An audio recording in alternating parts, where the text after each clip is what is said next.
Salam metal teman-teman. Hari ini tidak ada sedikit pun berita yang bagus ya terkait dengan investasi di Indonesia. Indeks harga saham gabungan ditutup melemah di sesi pertama hampir 1%, 58 poin ya.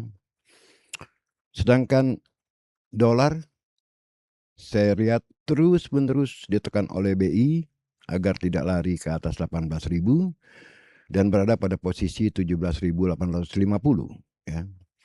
Berita-berita jelek setiap hari bermunculan dan ini memberikan sentimen negatif baik untuk saham pasar modal kita maupun untuk dolar. Berita yang buruk hari ini itu berita mengenai 3 bank besar ya, yaitu HSBC, Standard Chartered ya, dan Citi. Yang mengatakan ada di Bloomberg ya beritanya bahwa mereka mengirim profitnya pulang ke headquarternya. Nah, artinya apa? Mereka melakukan apa yang disebut capital flight ya. Nah, ini juga berita tentu yang tidak baik ya. Sangat buruk sekali. Di sini dikatakan the three biggest foreign banks in Indonesia have shipped around 640 juta ya of their earnings out of Southeast Asia's largest economy sejak 2024. Karena mereka melihat bahwa Presiden Prabowo Subianto terus-menerus ya melakukan kebijakan-kebijakan yang fokusnya ke negara ya. Jadi bukan ke private sector ya, bukan ke bisnis dari private sector tapi ke konsentrasinya ke negara. Dan itu kita tahu ya. Seperti misalnya kita ambil contoh aja adanya PT DSI ya dan antara sumber daya alam Indonesia. Nah, ini tentu orang-orang semua bertanya ya, para investor kok makin lama peran negara semakin dominan di dalam aktivitas ekonomi kita. Walaupun memang telah diklarifikasi oleh Doni Oskaria bahwa badan ini yaitu PT dan antara Sumber Daya Indonesia cuma sebagai oversight body ya, artinya sebagai satu badan yang didirikan untuk mengontrol adanya under invoicing atau transfer pricing ya, maka mereka pikir bahwa ini sudah aman saja. Ternyata tidak ya. Asing tetap merasa bahwa campur tangan pemerintah terhadap bisnis swasta di Indonesia semakin hari tampak semakin kental ya, semakin kencang campur tangannya ya. Begitu juga dengan misalnya beberapa hari lalu Pak Prabowo memanggil komisaris-komisaris dan direktur-direktur bank-bank himbara ya. Beliau berpesan bahwa bank-bank himbara harusnya tidak hanya memikirkan profit tapi juga memikirkan yang lain. Nah, misalnya mungkin memberikan kredit kepada UMKM. Di mata asing tentu ini sudah terlalu banyak ya. Istilahnya negara ikut campur, politik ikut campur di dalam aktivitas ekonomi swasta ya. Apalagi yang namanya bank ya. Itu tentu teman-teman tahu bank itu sangat sensitif sekali terhadap gangguan politik ya. Sebab bank itu mempunyai risiko sistemik yang bisa menghancur leburkan seluruh perekonomian kita ya. Kalau satu bank saja kolaps ya itu bisa membuat domino efek kepada bank yang lain ya kan, sebab bisnis bank adalah trust, kepercayaan. Nah, inilah yang sekarang menjadi fokus daripada pemain asing ya di Indonesia, termasuk juga FDI ya. Banyak sekali kita lihat kemarin lah, bukan banyak sekali, sudah mulai ya dua raksasa Jepang ya. Saya ulas lagi walaupun kemarin-kemarin saya sudah ulas di podcast-podcast saya sebelumnya ya, kabur dari Indonesia menuju Vietnam ya. Itu dua raksasa Jepang yang berada di dalam industri otomotif kita. Nah, dua pabrik lagi di Bekasi 2 hari yang lalu atau 3 hari yang lalu saya katakan di podcast saya itu siap mem-PHK 55.000 karyawannya ya. Ini bukan jumlah yang kecil ya. Saya khawatir ini adalah awal dari gelombang PHK yang akan terjadi di semester kedua ya. Krisis kepercayaan ini ya sudah sedemikian besarnya ya teman-teman ya. Sangat-sangat mengkhawatirkan sekali ya. Sebab apa? Sebab kalau sampai memang kita tidak dipercaya oleh asing ya, itu dampaknya sangat luar biasa. Karena kita tidak punya saving, kita mengharapkan asing masuk ke negeri kita, berinvestasi di sini dan menciptakan lapangan kerja ya. Jadi yang saya lihat yang terjadi sekarang ini ya, asing masih akan tetap ya kabur dari negeri ini. Mungkin di pasar modal kita juga masih akan tetap melakukan net sell ya. Walaupun memang di dalam SRBI ya, surat yang utang yang dikeluarkan surat BI ya, surat sertifikat rupiah Bank Indonesia, itu memang asing masuk cukup gede ya. Setahu saya itu 170 triliun jumlahnya. Tapi jangan lupa teman-teman ya, asing yang masuk ke sini juga melakukan swap ya. Swapnya itu 2,5%. Artinya dia jual dolar ini hari ya, dia beli rupiah untuk membeli SRBI untuk mendapatkan yield 7,5%, dan lantas dia beli lagi rupiah misalnya 500 perak di atas harga jualnya. Nah ini hitung-hitung ya 2,5%, sehingga mereka masih mendapatkan yield 5%. Poinnya bukan itu, tapi SRBI ini tenornya cuma 1 tahun ya teman-teman ya, sangat pendek sekali. Dan kalau mereka melakukan swap, artinya mereka tidak percaya terhadap kekuatan rupiah. Mereka takut rupiah nanti terus tergelincir terhadap dolar, sehingga mereka mengalami kerugian kurs ya, kerugian nilai tukar ya. Oleh karena itu mereka hedge ya dengan melakukan swap kepada BI ya. Nah itu supaya mereka aman ya. Kecuali kalau memang mereka percaya, mereka tidak melakukan swap, artinya memang mereka percaya. Artinya mereka yakin, ekspektasi mereka rupiah tidak akan tergelincir, bahkan rupiah bisa menguat. Tapi tidak kalau mereka melakukan swap ya. Jadi saya sangat khawatir sekali ya kepada teman-teman pun. Kemarin ya di podcast-podcast saya yang sebelumnya pun saya bilang, ini tidak saatnya untuk masuk ke pasar modal kita ya. Karena apa? Karena saya masih yakin krisis kepercayaan ini tidak gampang ya untuk dibalikkan ya arahnya ya. Kita tidak gampang merubah kebijakan misalnya pemerintah untuk kembali menarik asing masuk ke negeri kita, karena masalah kepercayaan itu sudah berada di luar daya kognitif kita ya. Itu udah perasaan ya. Jadi tidak gampang merayu seseorang yang sudah patah hati gitu kan, tidak gampang ya untuk merayu dia untuk mencintai lagi ya. Itu tidak gampang. Analoginya seperti itu teman-teman ya. Maka karena itu saya sendiri masih sangat bearish ya terhadap pasar modal kita dan juga terhadap rupiah dolar ya. Saya masih sangat bearish, saya bisa salah. Seringkali saya bilang indeks tidak akan bertahan di atas 6.000 ya, dan terbukti ini hari pun masih mengalami koreksi hampir 1% di sesi pertama perdagangan ya. Dan saya yakin asing masih melakukan net sell ya.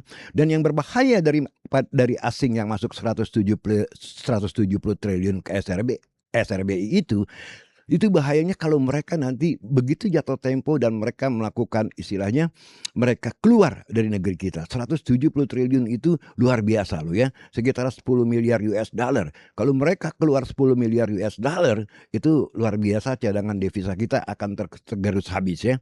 Nah karena itu pula saya katakan kepada teman-teman, belum saatnya ya at least sampai akhir tahun ini untuk masuk ke pasar modal kita ya. Nah di berita selanjutnya juga ada yang lebih lucu, yaitu Purbaya mengatakan bahwa roadshow-nya ke Cina itu menghasilkan untuk menjual Panda Bond, katanya banyak sekali peminatnya ya, artinya sangat oversubscribe sehingga penerbitan Panda Bond tersebut harus ditunda. Nah ini tentu berlawanan dengan akal sehat setahu saya ya, sebab semakin banyak memang peminat daripada Panda Bond itu, seharusnya kita rush ya mengejar si investor yang benar-benar mau invest di Panda Bond ya, jangan sampai mereka lari duluan ya kan. Kalau kita cepat-cepat mungkin kita mendapatkan penawaran yang terbaik dari mereka ya untuk masuk. Mungkin yieldnya juga tidak terlalu besar ya. Tapi kembali lagi, Purbaya harus ingat ya, dalam kasus ini juga ada beritanya ya bahwa mereka investor Cina itu ingin mereview dulu selama 1 tahun ke depan. Nah ini kan cilaka buntut kuda teman-teman ya. Artinya mereka sama sekali tidak percaya loh ya terhadap negeri kita ya. Jadi krisis kepercayaan ini akan membuat asing tidak gampang. 1 tahun itu bukan jangka waktu yang pendek loh ya. Kalau dikatakan saya menawarkan Panda Bond ya, Anda mau minta berapa ya, kita nego segala macam, tapi mereka tidak melakukan itu. Artinya mereka tidak melakukan negosiasi ya dengan Purbaya untuk mendapatkan yield yang bagus. Nah kalau itu yang terjadi, berarti yang mereka rasakan, yang mereka bayangkan adalah uncertainty, bukan risiko ya, tapi uncertainty, ketidakpastian yang sangat tinggi sekali sampai mereka bilang tunggu tunggu tunggu, berapapun yang Anda tawarkan ke saya yield-nya, tapi tunggu dulu. Nah, ini kan bohwat ya, ini kan cilaka buntut kuda loh kalau menurut saya ya. Jadi saya tidak yakin juga apa yang Purbaya katakan, sebab ini bertentangan dengan akal sehat ya. Kalau memang oversubscribe, seharusnya kita dengan gampang menerbitkan Pandabon, dan seharusnya Purbaya akan melakukannya secepat mungkin ya untuk menangkap peluang itu yang lagi membludak ingin membeli Pandabon. Tapi dikatakan karena banyaknya permintaan atau penawaran dari investor ya yang meminta Pandabon tadi, maka kita harus undur dulu penerbitannya. Ini bertentangan dengan akal sehat kita ya.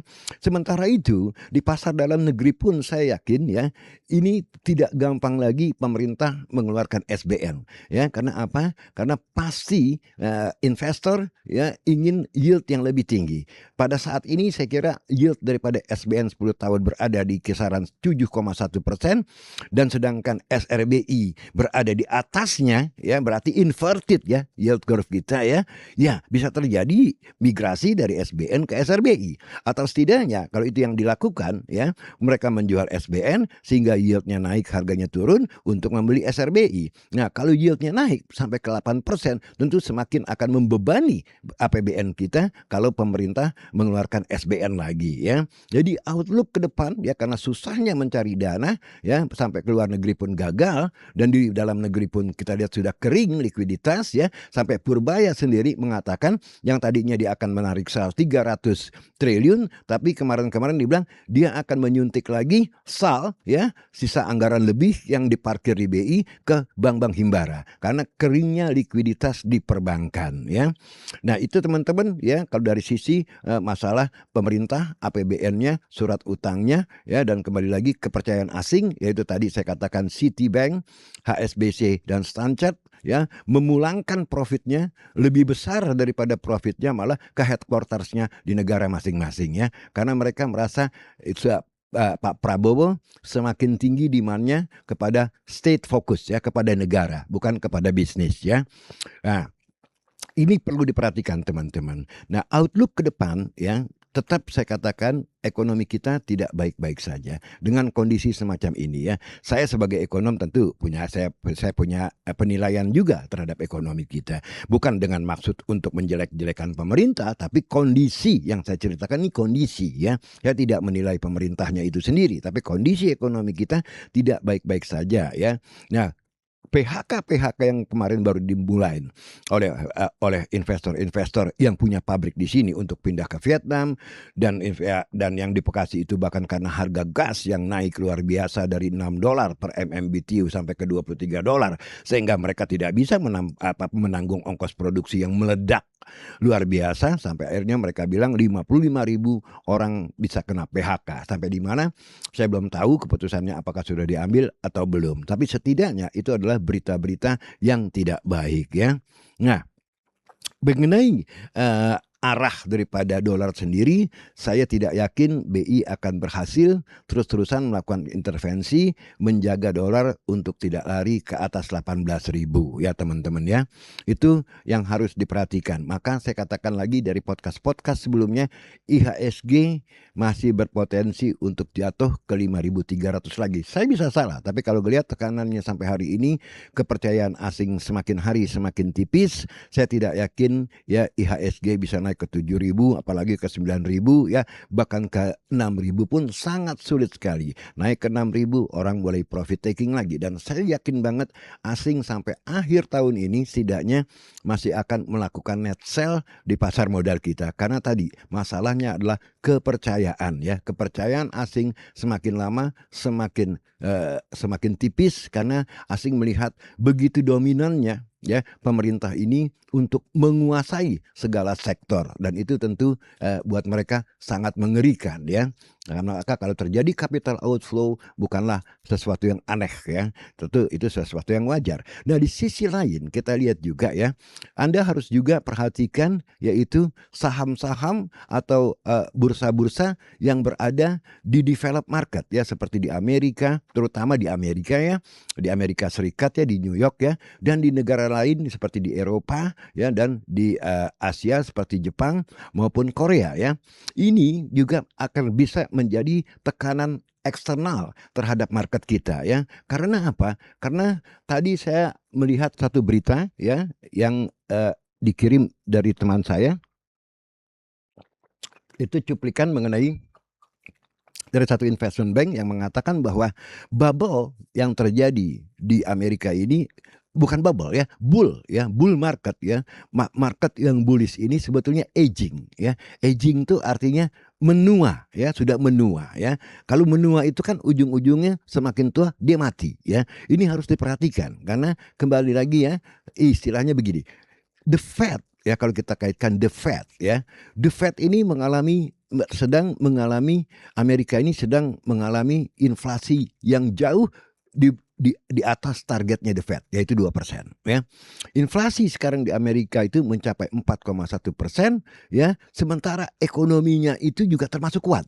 Jadi mereka mengalami ekonomi yang kuat dengan inflasi yang tinggi. Nah, ini akan membuat the Fed semakin berani ya melakukan tightening ya, atau menaikkan suku bunganya ya kan, Fed funds rate-nya.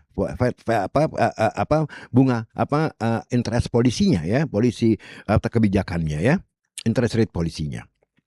Nah, saya khawatir kalau itu memang dilakukan ya, the Fed melakukan tightening, suku bunga atau Fed funds rate naik, dan BOFA, Bank of America, meramalkan mungkin tidak akan turun sebelum 2028. Artinya apa? Artinya kita menghadapi rezim suku bunga tinggi ya di luar sana. Ya, yang ini tentu merupakan faktor yang istilahnya bisa menekan rupiah dan menekan indeks harga saham gabungan kita ya. Seandainya aging bull market ini menua dan kemudian mati, artinya apa? Bisa jadi terjadi koreksi yang sangat dalam ya dari market-market ya yang berada di New York sana ya, terutama di Wall Street ya. Kalau itu terjadi tentu akan mengembet ke negara-negara lain termasuk ke Indonesia. Jadi baik faktor eksternal maupun faktor internal sama sekali tidak mendukung ya untuk kita sekarang ini masuk ke pasar modal kita. Nah, jadi saya tetap pesan saya menggabungkan faktor eksternal dan faktor internal ya, untuk mengatakan bahwa dua-duanya ini sangat menekan ya. Faktor eksternal, saya juga khawatir tingginya harga-harga saham teknologi seperti SpaceX itu kan ya, waktu IPO aja sangat luar biasa, terbang ke langit kemudian nyungsep lagi.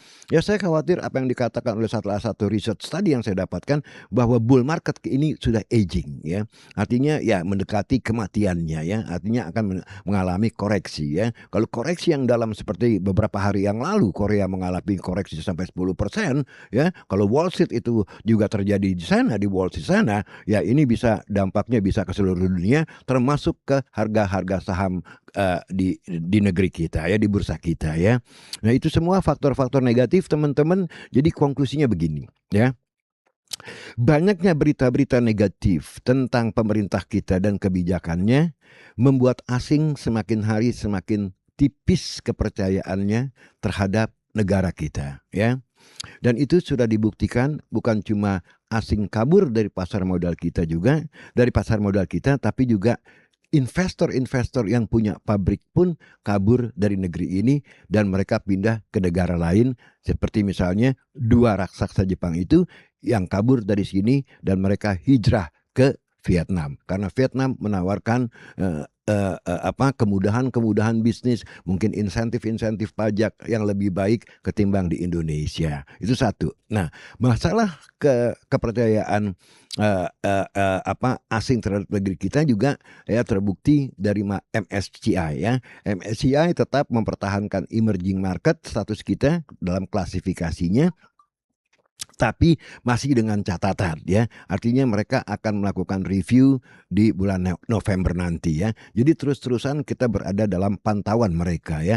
S&P saya belum mendengar ratingnya sudah keluar apa belum ya. Saya khawatir juga seandainya nanti S&P mengeluarkan ratingnya, setidak-tidaknya outlook ekonomi kita akan di downgrade dari stabil ke negatif ya. Karena apa? Karena kelihatan sekali ya bahwa APBN kita ini kedodoran. Nah, saking kedodorannya sampai pemerintah mengambil kebijakan tadi ya, Purbaya terbang ke Cina untuk mengeluarkan Panda Bond, lantas Danantara juga ya mau mengeluarkan bond merah putih dan Patriot Bond yang kabarnya ya ada dalam Undang-Undang P2SK pasal 50A bahwa siapapun yang membeli bond-bond tersebut, obligasi-obligasi tersebut akan dilindungi secara hukum ya atas perbuatan-perbuatan mereka yang melanggar hukum pidana maupun hukum perdata. Nah, ini menjadi headline loh di Bloomberg ya, bahwa Prabowo dibilang di Bloomberg bahwa Prabowo opens the door to dirty money. Nah, ini sangat sekali mengerikan. Saya khawatirnya nanti ya semua global system akan mengucilkan kita ya.